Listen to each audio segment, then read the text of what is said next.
بسم الله الرحمن الرحيم والصلاة والسلام على سيدنا محمد أشرف المرسلين وعلى آله وصحبه وسلم تسليما إلى يوم الدين. الحمد لله والسلام عليكم ورحمة الله وبركاته. 13e séance de lecture commentée des Lawaqih al-Qudusi fi ma'rifati Qawaid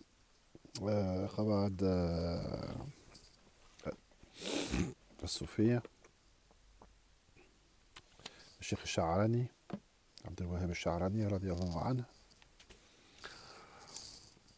qu'on a intitulé Convenance de la voie ou convenance spirituelle ou initiatique de la voie, Adab et Tariq.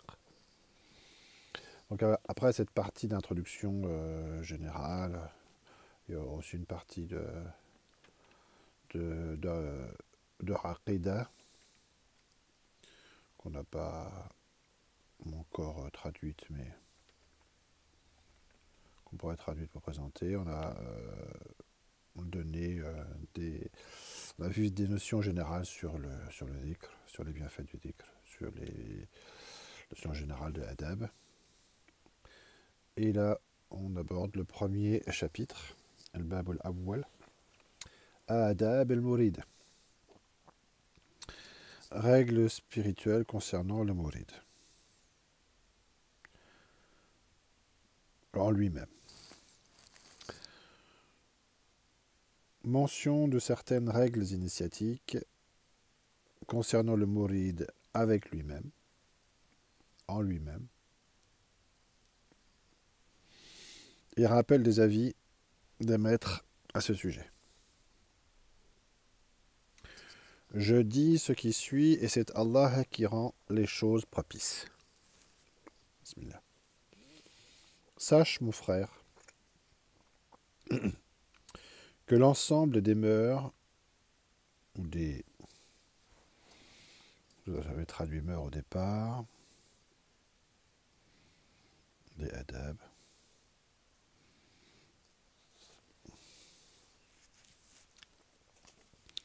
des dispositions, voilà, des règles initiatiques, de comportement du Murid, du disciple.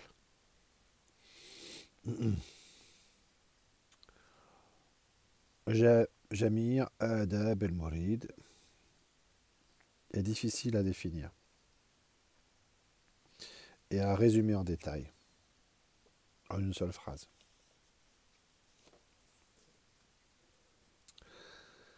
Cependant, nous te rappellerons une partie utile.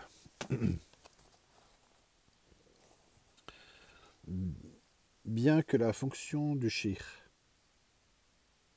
soit de faire uniquement apparaître le sens caché du Murid, ou les réalités cachées du Murid, Allah Ta'ala, ayant insufflé dans l'âme de chacun tout ce qui la concerne en guise de qualité et de vice, ce que le shir lui ordonne et lui interdit est enfoui dans son âme. Le shir ne peut rien donner d'autre au Murid en dehors de celui-ci.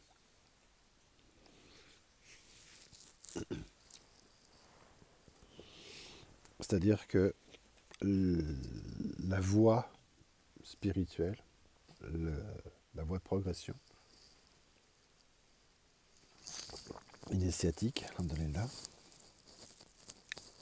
n'est rien d'autre que et uniquement que le développement des possibilités de l'être.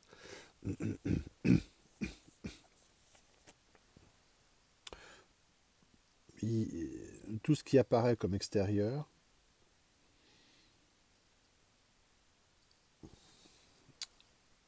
ne peut être considéré que sous le rapport de moyens accessoires et secondaires par rapport à ce qu'il détient en lui.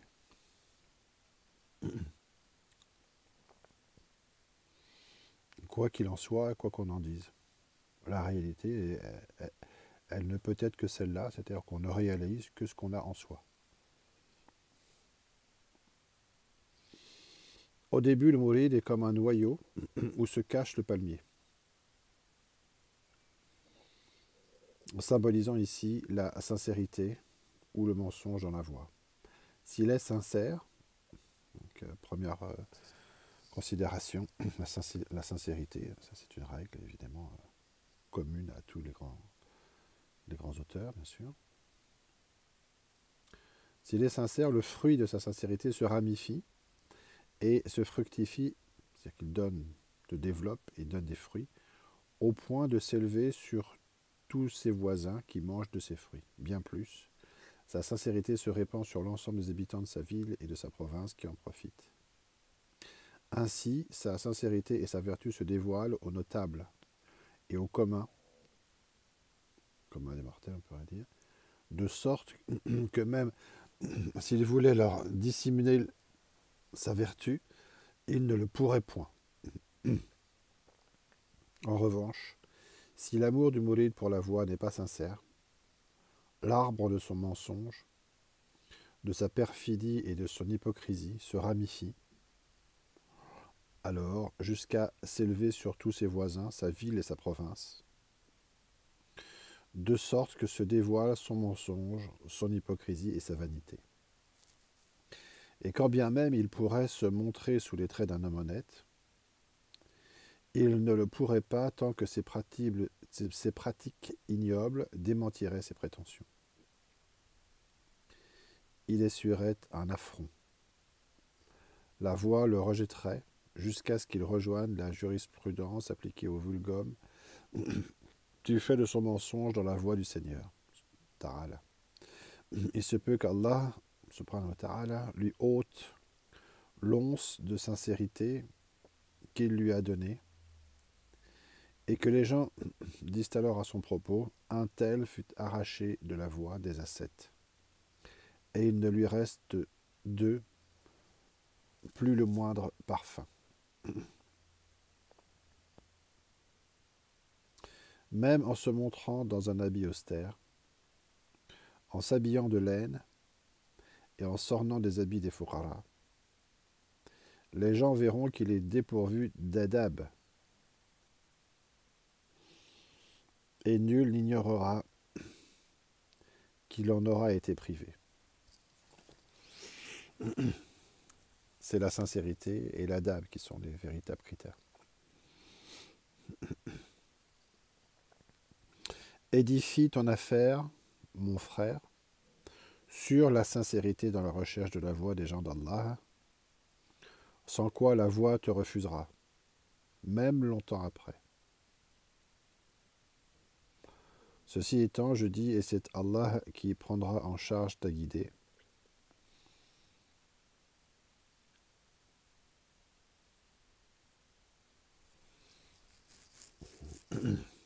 Premièrement, le premier adab, il incombe au mouride d'être sincère dans l'amour du shirk, car il est son critère personnel dans la réalisation spirituelle.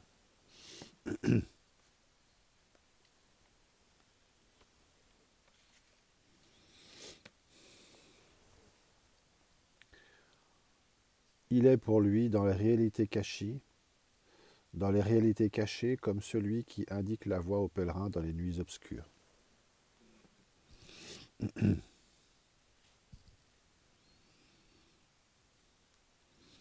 لأنه دليله في السلوك به في الغيب كدليل الحجاج إلى الليالي المظلمة.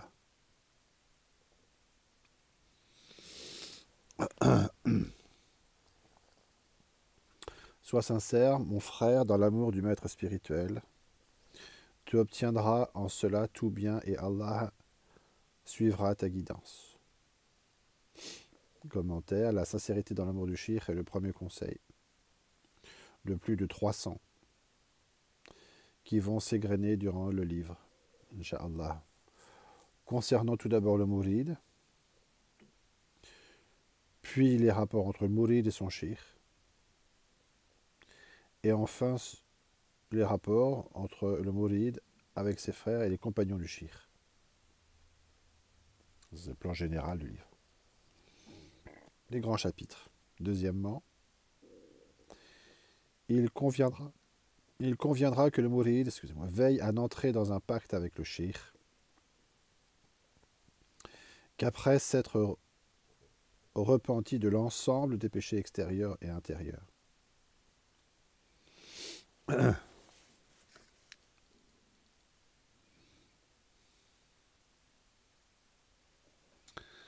أن لا يدخل في عهد شيخ حتى يتوب من سائر الذنوب الظاهرة والباطنة, telles que la médisance, l'usage de la boisson enivrante, l'envie, la haine, etc. De même qu'il ne devra pas se réjouir des autres querelles concernant la propriété et les biens pécuniaires.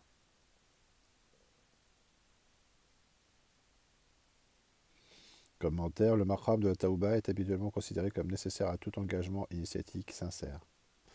Il peut être compris comme la marque d'une orientation particulière, interne puis externe, de l'être vers son principe ontologique.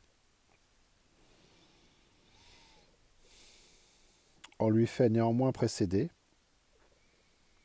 dans certaines évocations, par exemple Manazil es-Salikin, celui de l'éveil, el-Yaqadha, avant la Taouba, qui est la prise de conscience initiale de l'être, qui permet à celui qui en est l'objet de répondre à l'appel de « Ne suis-je pas votre Seigneur ?» en répondant « Bala ». C'est en référence au pacte primordial. C'est une notion qu'on développera, Inch'Allah.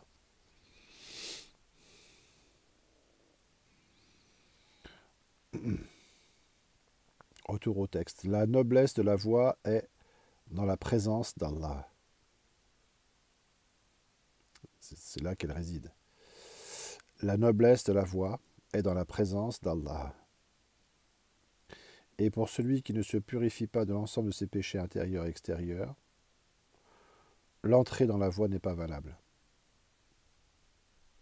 Car son statut est le statut de celui qui entre dans la prière rituelle alors qu'il a sur son corps ou sur ses vêtements une impureté qu'il n'a pas enlevée ou sur laquelle il n'a pas versé de l'eau.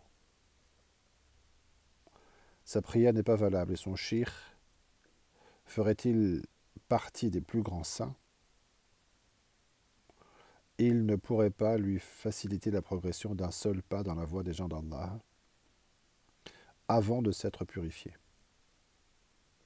Commentaire, l'auteur insiste d'emblée sur la nécessité d'un travail actif propre au mouride comme condition de toute progression effective. Là, les choses sont bien claires et sont expressément affirmées de caractère entier et de l'engagement non mélangé du mouride. Nombre de gens, je reviens au texte, négligent cet aspect des choses. Nombre de gens négligent cet aspect des choses. Et ils prennent un pacte avec le mouride, alors que pèsent sur lui des péchés extérieurs et intérieurs en considération de la situation des biens et des possessions. Bismillah.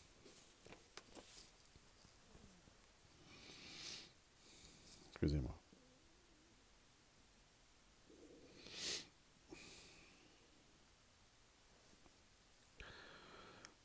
Des êtres en question.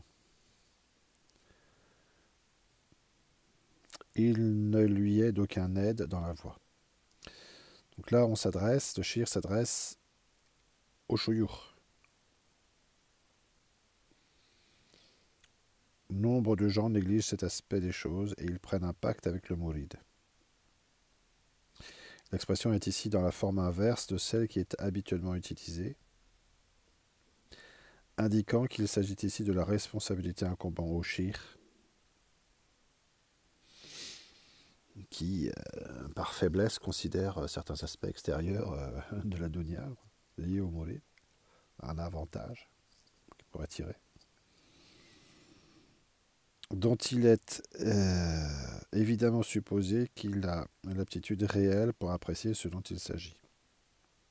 C'est-à-dire apprécier justement c'est que l'être en question est réellement détaché, suffisamment détaché. J'ai entendu Sidi Ali Khawas radiallahu anhu dire, donc le cheikh de l'imam Charlani, un des shuyukh, radiallahu anhu, la voie des gens d'Allah est semblable à l'entrée au paradis. Ne peut y entrer, excusez-moi, de même que personne parmi les gens du paradis ne peut y entrer, alors que pèse sur lui le droit d'un être humain, Adami, comme il est rapporté dans le hadith sahih. De même est l'entrée dans la voie d'Allah. Le repentir consiste à renoncer aux choses blâmables, selon la loi divine, et de revenir aux choses louables. C'est une définition. Le repentir se définit selon le rang du repentant, c'est-à-dire en fonction de son degré. Car certaines qualités louables sont, pour les autres, un péché auquel on doit renoncer. Selon le point de vue exprimé par la sentence suivante, les bonnes actions des pieux, hasanat al-abrar, sont les mauvaises actions des rapprochés, sayyi'at al-muqarrabin.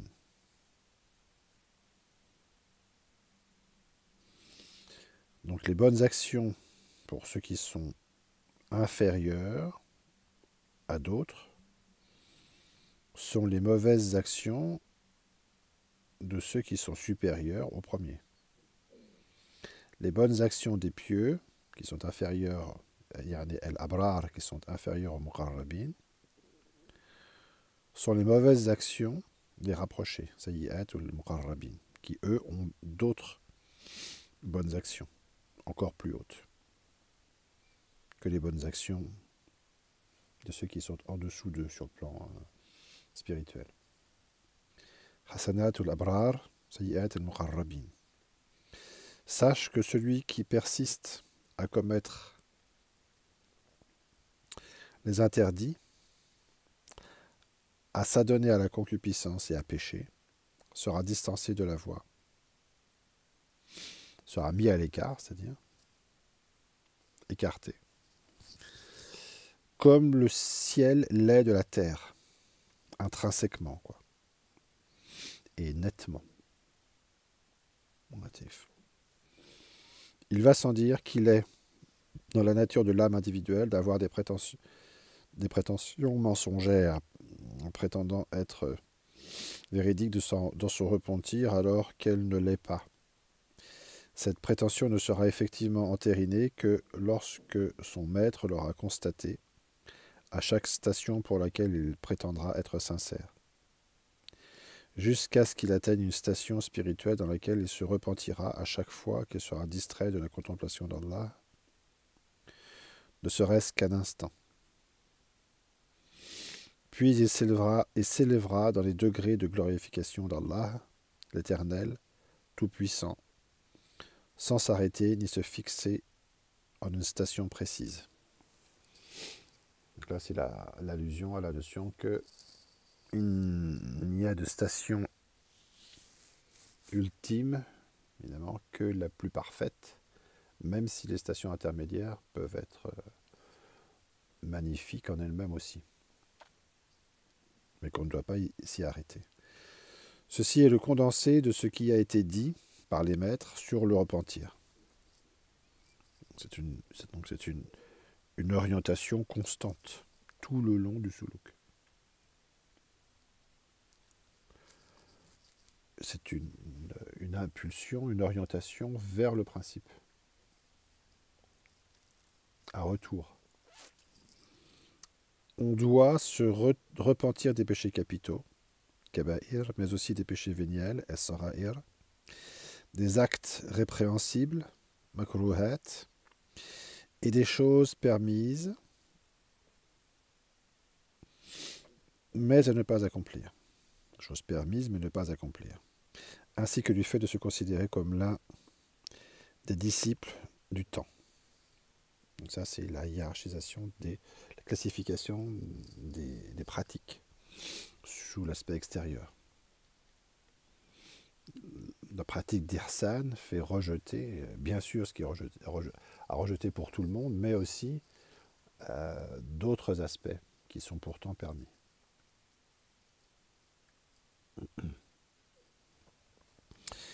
Troisièmement, il lui revient, au mouride, de s'appliquer constamment à l'effort spirituel envers son âme, sans jamais se concilier avec elle.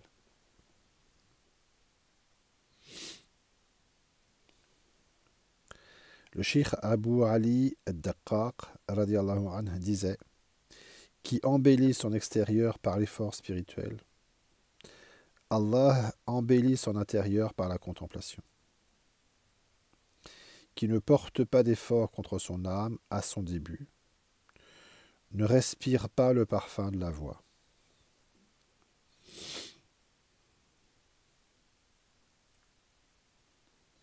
Masha'Allah. Car une des particularités de la voix d'Allah Ta'ala est en effet qu'au serviteur, qui ne se donne pas tout entier à la voix, aucune partie de la voix n'est donnée.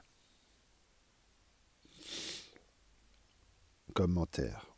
On a déjà vu précédemment une autre exigence de la voix à propos de la jalousie d'Allah envers son serviteur, comme une expression d'un nécessaire tawhid. Cette notion constitue, on le répète, autant que nécessaire, autant qu'utile, Inch'Allah, je veux dire, mais nécessaire pour comprendre bien l'esprit général, Inch'Allah,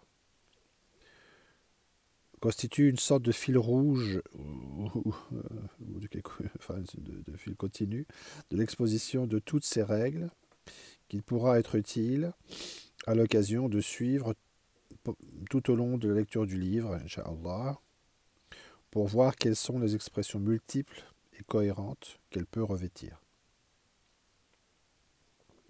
Abu Uthman al-Maghribi disait: celui qui croit qu'il sera ouvert, entre guillemets, quoi que ce soit de cette voie par la réalisation spirituelle effective, sans effort personnel,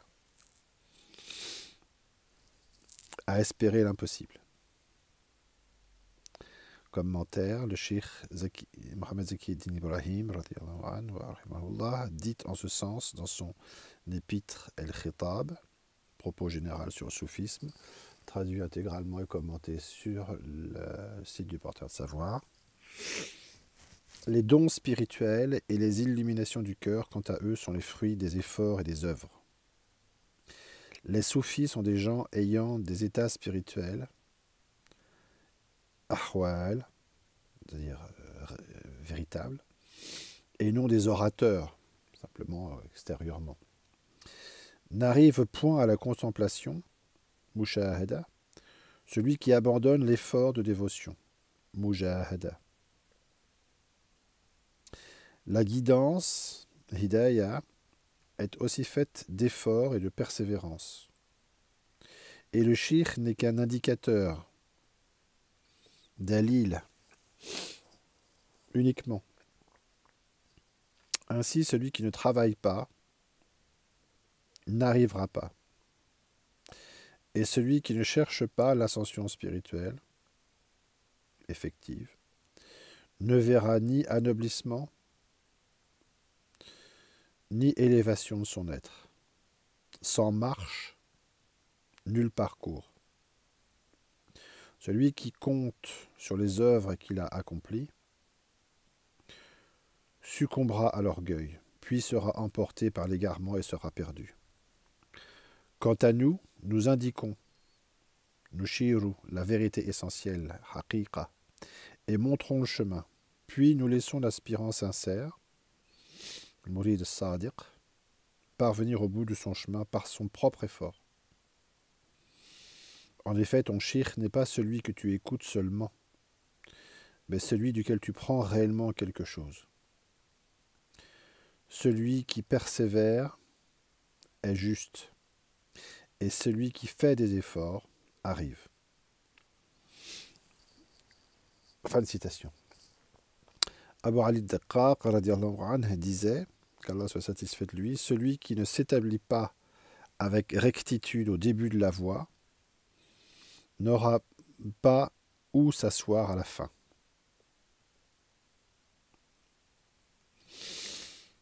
Il y a une correspondance entre le début et la fin d'un cycle des Cheikh Abdou Wahid, par exemple.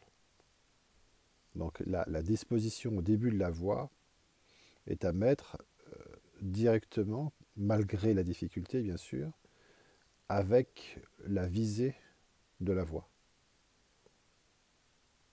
Et donc il ne s'agit pas de choses à négliger, même si effectivement on voit qu'il y a la difficulté des choses, mais il y a dans une grande importance à comprendre bien ces choses-là et à fixer les choses dès le départ, de la meilleure manière possible.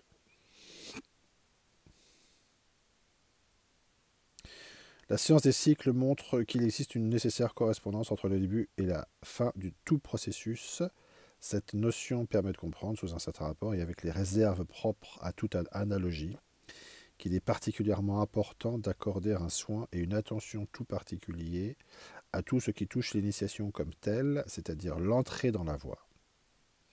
Si possible même avant l'entrée, mais aussi pendant et au début de la voie, ainsi que le début du travail que l'on y effectue. El-Hassan el-Arrar, ou Arrar, je ne sais pas trop, peu importe, on va dire, rahimahullah, disait « La voie est établie sur trois choses. Celui qui désire y progresser, muriduha, ne mange que par nécessité, ne dort que s'il est épuisé, et ne parle que selon l'obligation légale. » Wallahu a'lam, walhamdulillahi rabbil alamin, wassalamu alaikum wa rahmatullahi wa barakatuh.